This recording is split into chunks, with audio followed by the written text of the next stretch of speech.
High বন্ধু, তো আজকে দেখো আমি ইলিশ মাছ দিয়ে মাছের ঝোল করব, বেগুন দেবো, বেগুন দিয়েই করবো এটাকে। তো তোমরা দেখো কীভাবে আমি করছি। আমি নুন হলুদ মাখিয়ে নিয়েছি মাছে, ভালো করে মাখিয়ে নেব।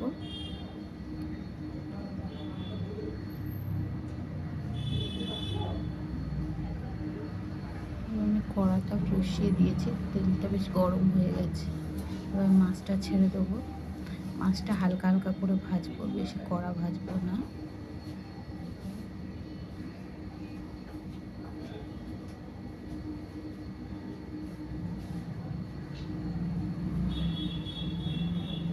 তো এটা আমার মাছ ভাজা হয়ে গেছে, আমি নামিয়ে নেব।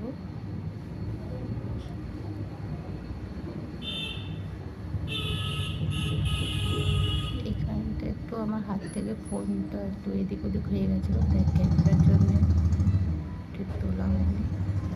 এই তেলেই আমি বেগুনটা ছেড়ে দেবো। বেগুনটা ছোট করে কেটে নিয়েছি, ছোট ছোট করে।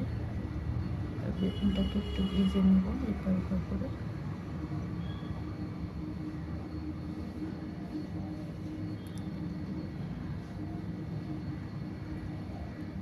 বেগুনটা ভাজা হয়ে গেছে, নামিয়ে নিচ্ছি। এবার এই কড়ার মধ্যেই আমি কালো জিরে আর কয়েকটা কাঁচা লঙ্কা দিয়ে দেবো চিড়ে।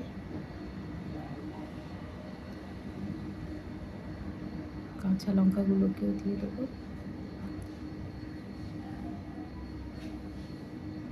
এবারে আমি আদা আর জিরে বাটা দেবো, অল্পই দেবো আদা আর জিরে বাটা, বেশি দেবো না।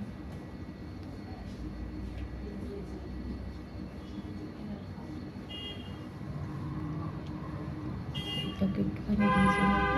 আদা জিরে বাটা গন্ধ চলে গেলে আমি লঙ্কা গুঁড়ো হলুদ গুঁড়ো দেবো। লঙ্কা গুঁড়ো হলুদ গুঁড়ো দিয়ে দেবো।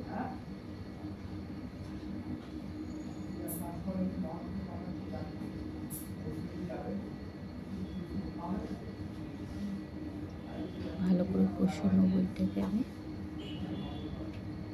এবারে জল দিয়ে দেবো। মশলাটা ভালো করে কষা গেছে, আমি জল দিয়ে দিলাম। একটু ফুটতে দেবো ঝোলটাকে। ঝোলটা ফুটে উঠেছে, এবার মাছগুলো ছেড়ে দেবো।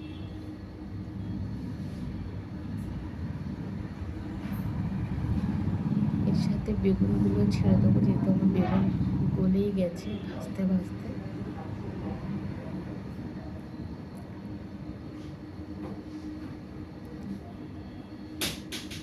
স্বাদ মতো নুন দিয়ে দেবো।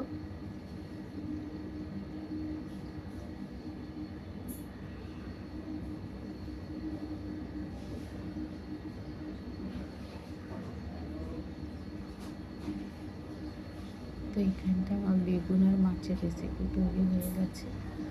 যদি এই রেসিপিটা ভালো লেগে থাকে লাইক কমেন্ট শেয়ার করবে।